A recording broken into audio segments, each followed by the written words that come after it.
Hello friends, एक और नई कहानी के साथ। बहू, आज मेरी किट्टी है। मेरी किट्टी की सहेलियां आएंगी। सब इंतजाम अच्छे से होना चाहिए। खाने पीने के सामान में कोई कमी ना रहे। और हाँ, गंवारों की तरह कपड़े पहनकर ना आना। उन लोगों के सामने तुम यह जो 6 मीटर का कपड़ा लपेटे रहती हो, वह न लपेट के आना। तुम साड़ी पहनकर उन लोगों के सामने नहीं आओगी। उन लोगों की बहुएं मॉडर्न कपड़े पहनती हैं। अगर तुम साड़ी लपेट कर आ जाओगी तो वह लोग मेरा मजाक उड़ाएंगी। इसलिए तुम भी मेरी सहेलियों के सामने मॉडर्न कपड़े ही पहन कर आना। मेरी बात कान खोलकर सुन लो। उन लोगों के सामने ऐसा कोई काम न करना जिससे उन लोगों को यह पता चले कि तुम एक गंवार हो। प्रेरणा की सास ने व्यंग्यात्मक लहजे में उससे कहा। मम्मी जी, मेरे पास तो मॉडर्न कपड़े नहीं हैं, प्रेरणा ने धीरे से कहा। मैंने तुम्हें लाकर दो दिया था, वह कहाँ गया? प्रेरणा की सास वीणा ने गुस्से में पूछा। अम्मी जी, मैंने वह सभी कपड़े सोनिया दीदी को दे दिए क्योंकि मुझे वह कपड़े पहनने ही नहीं थे। प्रेरणा ने डरते हुए नजरें झुकाकर कहा। अब तो समय भी नहीं है कि मैं बाजार जाकर तुम्हारे लिए कपड़े लेकर आऊं। हे भगवान, मैंने ऐसा क्या पाप किया था कि मुझे ऐसी गंवार बहू मिली। मेरे तो पढ़े लिखे बेटे का जीवन ही बर्बाद हो गया। पता नहीं प्रभास के पापा को इस लड़की में क्या दिखाई दिया जो इस लड़की को अपनी बहू बना कर ले आए। वीणा जी गुस्से में बड़बड़ा रही थी। अपनी सास की बातें सुनकर प्रेरणा की आंखों में आंसू आ गए। उसने कहा, कुछ नहीं, चुपचाप वहां से जाने लगी। तभी उसकी नजर अपने ससुर पर पड़ी। वह शायद दरवाजे पर खड़े होकर अपनी पत्नी की बातें सुन रहे थे। वीणा जी की नजर भी जैसे ही अपने पति पर पड़ी, वह सकपका गई। प्रेरणा के ससुर प्रकाश जी कुछ कहते उससे पहले दरवाजे की घंटी बज गई। वीणा जी ने कहा, लगता है मेरी किट्टी की सहेली आ गई। उन्होंने जानबूझकर प्रकाश जी से कहा, जिससे वह बात को आगे न बढ़ाए। प्रकाश जी भी वहां से चले गए क्योंकि बाहरी लोगों के सामने वह कोई हंगामा नहीं करना चाहते थे। वीणा जी ने दरवाजा खोला तो वहां उसकी किट्टी की सहेलियां खड़ी हुई थी। वीणा उन्हें देखकर खुश हो गई, उन्हें अंदर लेके आई। घर की सजावट देखकर उनकी सहेली ने पूछा, मिसेज पांडे, घर का डेकोरेशन बहुत अच्छा लग रहा है। हाँ मिसेज मेहता, ये मेरी पसंद से हुआ है, इसलिए अच्छा तो रहेगा ही, मिसेज पांडे, वीणा जी ने गर्व से कहा। सभी किट्टी की औरतें अपने अपने घर परिवार की बढ़ाई करने में लगी हुई थी। वीणा जी भी अपनी पसंद और अपनी काबिलियत का बखान करने में लगी हुई थी। तभी मिसेज मेहता ने पूछा, मिसेज पांडे, आपकी बहू नहीं दिखाई दे रही, क्या आप उसे हम लोगों से मिलवाना नहीं चाहते? मिसेज मेहता की बात सुनकर वीणा जी को ना चाहते हुए भी प्रेरणा को वहां बुलाना पड़ा। प्रेरणा ने शिफॉन की साड़ी पहनी हुई थी और लंबे बालों की चोटी में गुथी हुई थी। प्रेरणा को साड़ी पहने देखकर सभी औरतें एक दूसरे का मुंह देखकर मुस्कुराने लगी। वीणा जी ने भी सभी के चेहरों की मुस्कुराहट देखकर प्रेरणा को घूरने लगी। उन औरतों में से एक ने कहा, अरे वीणा जी, आपकी बहू अभी भी पुराने जमाने के कपड़े पहनती है या तुम उसे दबा कर रखती हो? स्वयं तो मॉडर्न कपड़े पहनती हो और बहू को साड़ी पहनने के लिए मजबूर करती हो। अब कैसी बातें कर रही है मिसेज पाठक? मैं आपकी तरह दोहरा व्यक्तित्व नहीं रखती। मैंने बहू पर कोई पाबंदी नहीं लगाई है। आपकी बहू की तरह मेरी बहू भी गंवारों की तरह रहना पसंद करती है और इसके कारण मुझे तुमसे ऐसी बातें सुननी पड़ रही हैं, वरना किसी की क्या मजाल कि मुझे कुछ कहे।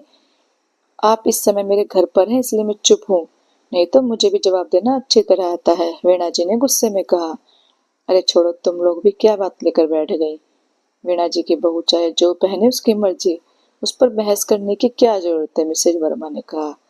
मिसेज वर्मा की बात सुनकर सभी ने उसका समर्थन किया और फिर आपस में हंसी मजाक होने लगे। वीणा ने संगीत लगा दिया, सभी नृत्य करने लगे। किट्टी पार्टी शाम 6 बजे तक चली। उसके बाद सभी किटी मेंबर वहां से चले गए। अपनी सहेलियों के जाने के बाद वीणा जी ने अपनी बहू प्रेरणा को गुस्से में आवाज लगाई, प्रेरणा यहाँ आओ। प्रेरणा अपने सर के सामने आकर खड़ी हो गई। फिर डरते हुए देर से पूछा, जी मम्मी, क्या बात है, आपने मुझे क्यों बुलाया है? तुमने कसम खा ली है क्या मेरी लोगों के सामने बेइज्जती करवाती रहती हो? वीणा जी ने गुस्से में दांत पीसते हुए कहा। मम्मी जी, मैंने आपकी बेइज्जती कहाँ की? मैंने तो आपकी सहेली के सामने कुछ कहा भी नहीं। अब ऐसा क्या क्यों कह रही हो? प्रेरणा ने धीरे से डरते हुए पूछा। इतनी भोली बनने की जरूरत नहीं है। तुम्हारे पहनावे को देखकर मेरी सहेलियों ने मेरा कितना मजाक उड़ाया है, तुम्हें पता भी है, और तुम कह रहे हो कि तुमने कुछ किया ही नहीं, मीना जी ने चिल्लाते हुए कहा। मम्मी जी, साड़ी पहनने में आपकी बेइज्जती हुई, यह बात मेरी समझ में नहीं आई। मुझे साड़ी पहनना पसंद है। मैं अपनी भारतीय संस्कृति को पसंद करती हूँ। मुझे पाश्चात्य संस्कृति का पहनावा नहीं पसंद। प्रेरणा ने परेशान लहजे में कहा। तुम मम्मी से जुबान लड़ा रही हो? उसके पति प्रभास ने घर के अंदर आते हुए कहा। मैंने तो ऐसा कुछ नहीं कहा, मैं तो मम्मी जी से इतना कह रही थी कि प्रेरणा को बात को काटते हुए प्रभास ने कहा, चुप करो, वैसे तो बहुत संस्कारी बनती हो, और जब बड़ों को जवाब देते हो तो तुम्हारा संस्कार कहाँ चला जाता है। प्रभास की बात सुनकर प्रेरणा की आंखों में आंसू आ गए। प्रेरणा के आंसू देखकर वीणा जी ने कहा, फिर शुरू हो गया इसका तिरिया चरित्र। तुम माँ बेटे हमेशा प्रेरणा का अपमान क्यों करते रहते हो? मैंने तुम लोगों को कितनी बार समझाया है, अपनी हरकतों से बाज आ जाओ, वरना मुझसे बुरा कोई नहीं होगा। प्रेरणा गंवार नहीं है, पढ़े लिखे गंवार तुम दोनों हो। मैंने जानबूझकर प्रेरणा को अपनी बहू बनाया है, जिससे मेरी आने वाली पीढ़ियों को भारतीय सभ्यता, संस्कृति और संस्कारों का ज्ञान हो सके। तुम दोनों ने तो अपनी भारतीय संस्कृति को ताक पर रख दिया। तुम दोनों स्वयं गलत हो और गलत प्रेरणा को ठहरा रहे हो। आज के बाद अगर तुम दोनों ने प्रेरणा का अपमान किया तो मुझसे बुरा कोई नहीं होगा। प्रेरणा के ससुर प्रकाश जी ने कहा और वहां से चले गए। प्रभास और वीणा जी ने जलती निगाहों से प्रेरणा को देखकर वो लोग भी वहां से चले गए। प्रेरणा आंखों में आंसू लेकर वहीं खड़ी रही। उसकी समझ में नहीं आता कि उसकी गलती क्या है, जो उसकी सास और पति उससे नाराज रहते हैं। यही सोचते प्रेरणा रसोई घर में चली गई। प्रेरणा, कहाँ हो? यहाँ आओ। प्रभास ने प्रेरणा को आवाज लगाई। प्रेरणा दौड़ती हुई आई। क्या बात है, आपने मुझे क्यों बुलाया? प्रेरणा ने पूछा। कल मैं अपनी तरक्की के उपलक्ष्य में एक पार्टी दे रहा हूँ। वहाँ बहुत बड़े लोग आएंगे, विदेशी लोग भी आएंगे।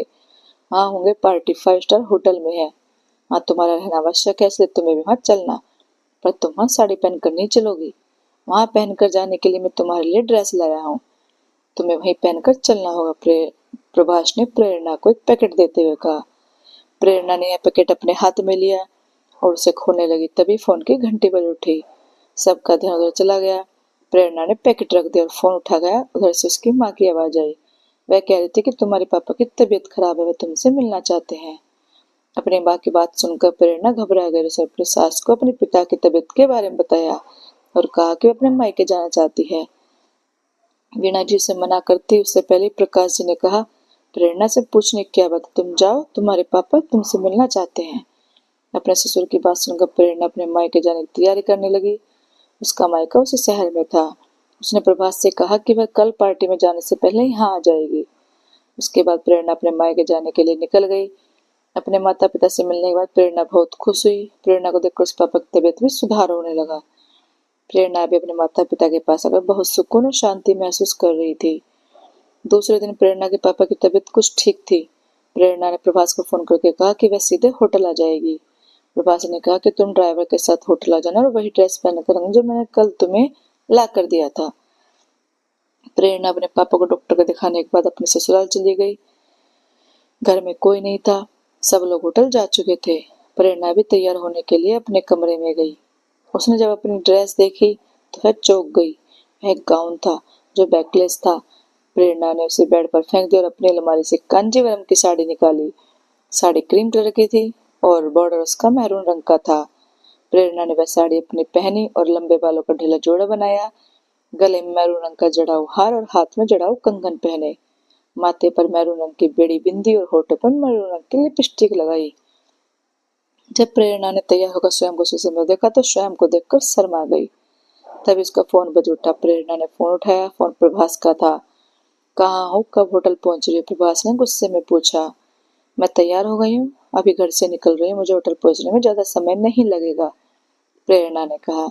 प्रेरणा फोन रखने के बाद होटल के लिए निकल पड़ी। कुछ समय बाद उसकी कार सड़क पर दौड़ने लगी। थोड़ी देर बाद एक कार होटल के कंपाउंड में खड़ी हो गई थी। कार से उतरकर प्रेरणा सीधे अंदर पहुंची। वहां सभी लोग आ गए थे। जैसे प्रभास की नजर पड़ी, उसके चेहरे पर क्रोध के भाव दिखाई देने लगे। वीणा जी भी वहां आ गई और फुसफुसाकर बोली, तुम्हें हमारी बेइज्जती करवाने में इतना मजा क्यों आता है? अब सभी लोग मेरे बेटे का मजाक उड़ाएंगे, कहेंगे कि वहां कहाँ की गंवार आ गई है। तभी विदेश से आए व्यक्ति ने पूछा, मिस्टर प्रभास, आपकी वाइफ अभी तक नहीं आई, कहाँ रह गई? यहाँ मेरी वाइफ मारिया उनसे मिलने के लिए बहुत एक्साइटेड है। प्रभास ने अपने चेहरे पर नकली मुस्कुराहट लाते हुए कहा, मिस्टर डेविड, ये है मेरी पत्नी मिसेज प्रेरणा। वाह इंडियन ब्यूटी, आपकी पत्नी तो बहुत ही सुंदर है मिस्टर प्रभास, मारिया ने कहा। पार्टी के सभी लोग प्रेरणा के आसपास इकट्ठे हो गए। प्रेरणा की साड़ी, उसके पहनावे, श्रृंगार की प्रशंसा करी। तभी एक महिला ने वीणा जी से कहा, वीणा जी, आपने आज तक अपनी बहू से हमें नहीं मिलवाया। आज पता चला कि आपने उसे हमसे क्यों नहीं मिलवाया। वह इतनी सुंदर है कि हमारी नजर न लग जाए। वीणा जी उस महिला की बात सुनकर गर्व से मुस्कुरा उठी। वहां उपस्थित सभी लोग प्रेरणा की तारीफ करते रहे। तभी वहां शहर के मेयर मिस्टर राहुल आ गए। बातचीत के दौरान जब उन्हें पता चला कि प्रेरणा ने हिंदी में पीएचडी की है, तो उन्होंने खुश होकर प्रेरणा के ससुर प्रकाश जी से कहा, प्रकाश, तुमने कभी बताया नहीं कि तुम्हारी बहू हिंदी में पीएचडी है। मुझे अपने कॉलेज के एक हिंदी की प्रवक्ता की आवश्यकता है। क्या प्रेरणा बेटी मेरे कॉलेज में प्रवक्ता की नौकरी करेगी? मेयर साहब की बात सुनकर प्रेरणा के चेहरे पर आश्चर्य मिश्रित खुशी दिखाई देने लगी। मेयर साहब की बात सुनकर वीणा और प्रभास के चेहरे पर भी गर्व की मुस्कुराहट फैल गई। तभी वहां प्रकाश जी आ गए और उन्होंने व्यंग्य भरी आवाज में कहा, क्या हुआ वीणा, आज तुम्हारे चेहरे पर प्रेरणा के लिए गुस्सा और नफरत नहीं दिखाई दे रही? और प्रभास, तुम्हें आज प्रेरणा एक गंवार नहीं लग रही? आज ये चमत्कार कैसे हो गया? अपने पिता की बात सुनकर प्रभास ने शर्म से अपनी नजरें झुका ली और वीणा के चेहरे पर भी शर्मिंदगी के भाव दिखाई देने लगे। मुझे माफ कर दो प्रेरणा, हम लोगों के चेहरे पर पाश्चात्य संस्कृति का पर्दा पड़ा हुआ था, जो आज उतर गया। हमें तुम पर नाज है और मैं भी खुश हूँ कि प्रभास के लिए उसके पापा ने इतनी सुंदर और संस्कारी लड़की ढूंढी। वीणा जी ने हंसते हुए प्रेरणा से कहा। प्रभास बहुत प्यार से प्रेरणा को देखता रहा। प्रेरणा की नजर जब प्रभास पर पड़ी तो उसने अपनी उत्सुकता पाकर प्रेरणा ने शर्म कर अपनी नजरें झुका ली। प्रकाश जी अपने परिवार को एकजुट होता देखकर खुशी से उन्हें देख रहे थे। उनके चेहरे पर गर्वीली मुस्कान फैल गई। तो दोस्तों, आपको ये कहानी कैसी लगी? अच्छी लगी हो तो लाइक, कमेंट और शेयर करना और चैनल को सब्सक्राइब करना। Thank you.